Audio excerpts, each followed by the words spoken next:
We're going to be talking all about setting the tone for your video. And this is the step that happens before we even pick up the camera, before we even start filming. This is kind of like the planning stage of your video where you figure out what the video is going to be about, what the vibe of the video is going to be, what the style of the video is going to be. These are all things that kind of help set the tone of the video, which will help you plan out your shot list and your shooting script before you actually set up your camera. Back when I started my YouTube channel, I didn't know that setting the tone for your videos was important, and therefore I didn't have a direction in which to follow when shooting my videos. So one of the first videos I published on my channel on February 10th, 2015, this is now a private video, so you can't go and watch it. I basically compiled a bunch of clips from a room project that I did and paired it to music. It's not great. We're gonna play it. Like, what is this?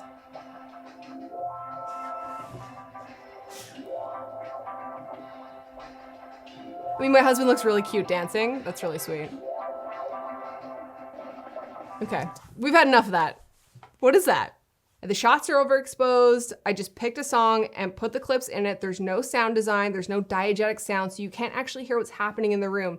So there's this disconnect feeling between me watching the video and what's happening in the video. No tone was set, no purpose was set. It was just kind of clips edited as a montage to music, which can work in some instances, but we were doing a DIY project and there was no tutorial portion of this video. There was no, here's how you do it, here's what we're using. So in this case, setting our tone before we had shot the video or figuring out what our video was going to be and the format of said video would have helped the viewer take away something from that video. So it would have helped the viewer understand what was happening and would have helped the viewer learn how to do this project by just watching the video. But instead they just got a montage and some dancing.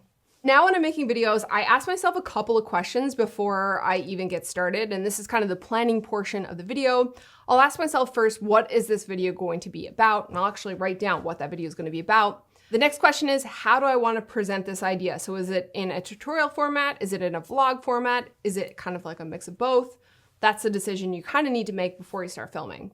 The next question is, who is the audience? And this is kind of going to determine as well how you present the ideas in your video.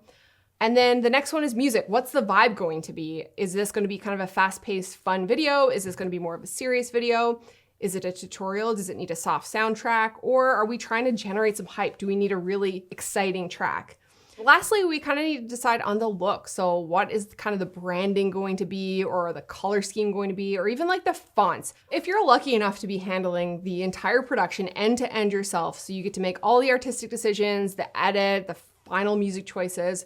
It's really exciting because the opportunities are endless, and what you put in your video and how you edit your video is all based on your personal preferences and the vibe and tone that you're kind of trying to go for. There's a couple of decisions that we can make to pull that art direction through your videos. And we touched on this earlier, but let's talk about it again. We're talking about the colors that are in the shot. So in this shot here, we've got neutral muted tones. This is my personal preference, and it's come to be known that this is kind of my brand now. People expect matte black from me, and so therefore matte black shows up in a lot of our shots. That's kind of our color, and that's kind of the art direction style we go in. You can bring in colors in your clothing, your wardrobe, the accessories that are in your shot, the props. The wall color or even backdrop paper that you're using in your shot really can make a difference in the way your shot looks and in the way that your shot color grades as well. Lighting is another thing that plays into tone and style as well. For a studio shot like this, I like a nice bright light on me. I don't like a lot of harsh shadows on my face, but if I wanted to have a little bit more of a casual style video,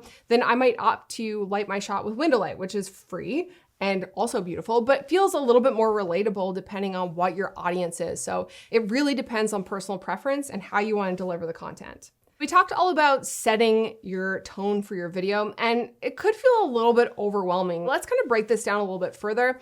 I just have pulled up here my little mood board for our helicopter series Heading East. This is something that I put together before I even start working on the video, before I even start filming anything. This mood board gives you an idea of the vibe and the tone of what the series is going to be, just based on color palette, based on fonts. And I have some notes here that says who the audience is going to be. So in this case, it was anyone interested in a unique travel experience. The audience ranges from 20 to 40 years old, and they're mostly male because in the past, that's usually what our helicopter videos draw, is a male audience. I got a couple of notes here as well on music choices. So I know I want to use blues and rock music and then find different pacing within that genre to help with storytelling. So high energy parts of the videos and maybe some lower, slower energy parts of the videos. Moving down, we have a color palette of, once again, muted tones, but we're bringing in more earth tones here. Our normal branding or color scheme is usually black, white, gray, as you see in the set. But for Heading East, we went in sort of a different direction. So we went with the more muted khaki earth tones here. Moving down here, we have some sample textures and patterns. And this is really important to me as a former graphic designer, to start to create these different elements that I can pull from when it comes to creating social assets, say for Instagram, or Instagram stories, or even titles. I can pull on these textures and patterns to really bring that vibe through the rest of the materials. When you're making videos, there's not often a lot of opportunities to show graphics because we're showing video, we're showing moving things. But when it comes to social assets, Instagram posts, social media, things that you're going to be using to advertise your content, that's when you can really drive home the tone through graphics, through color schemes, and through textures. I also have a couple of fonts chosen here. As a designer, I don't recommend going with more than 2 fonts. I have 3 or 4 here. It gets a little sticky when you're getting into fonts, but choose kind of 2 fonts that work nice together and then keep those consistent throughout your entire video. I also have here some sample imagery, and this is just kind of a reference to show me like, hey, this is the color scheme. This is the way we want to go with the branding, the color grading in post, how we want to post-process our images for Instagram. And then I got kind of like a little graphic here that shows a line drawing of a map, which is also inspiration for the series. Spending some time to nail down a little bit of a mood board can really help visualize a cohesive look and a full brand for the series. You might be looking at this and thinking, this seems like a waste of time, this is really overwhelming, but in fact, it's actually quite enjoyable to make yourself your hot beverage of choice, sit down and just enjoy the process. Putting the work up front will actually have you making fewer decisions later on down the road when your head is wrapped up in filming and shot lists and what is this video and what is the story and what is the concept. You're not gonna have a lot of mental space to think about, oh, what's the color scheme? What color should be wearing? What has to go in the background? Now you have this mood board to reference while you're shooting or developing your shot list or your storyboards. And it's just one less thing you have to think about while you're planning your videos. Something else I like to do, which actually really helps you immerse yourself in a project, is I'll go through and develop a full playlist of a genre of music with different tempos. For instance, with Heading East, I picked blues and rock music. So I just went through my favorite music platform and just built out an entire playlist of music that fit that vibe that I was going for. And then I'll actually listen to that playlist while I'm developing the mood board, while I'm designing things for the videos, while I'm even planning the videos. And it really helps when it comes to planning because you can wrap your head around an entire vibe and just feel it throughout the entire planning process. So that's not the only way you can make a mood board look. I want to show you a contrasting example of another style of video I do called a focal length challenge, where we just shoot a focal length and talk about it. So this style of video, the format is a studio section, a vlog section, and then back in the studio section, and then we show images. So my mood board here still has that color scheme. It has the fonts I'm going to use, but instead of patterns and textures, I have sample icons here. And so that's just bringing in a little bit of a different style, and it's an opportunity to bring through a little bit more of a branded moment that kind of matches the logo.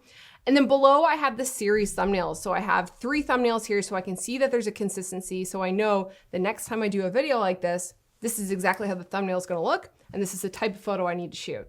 Now it is your turn to do this. I've actually included a PSD and a PDF in the class resources. I encourage you to go download those and play around with them a little bit and start creating your own mood boards for your project. If you're working on that video project that you're kind of struggling with, I recommend going on Pinterest and just starting with like looking at images that inspire you, whether it's just color schemes or even photography, and just start pinning things or saving things.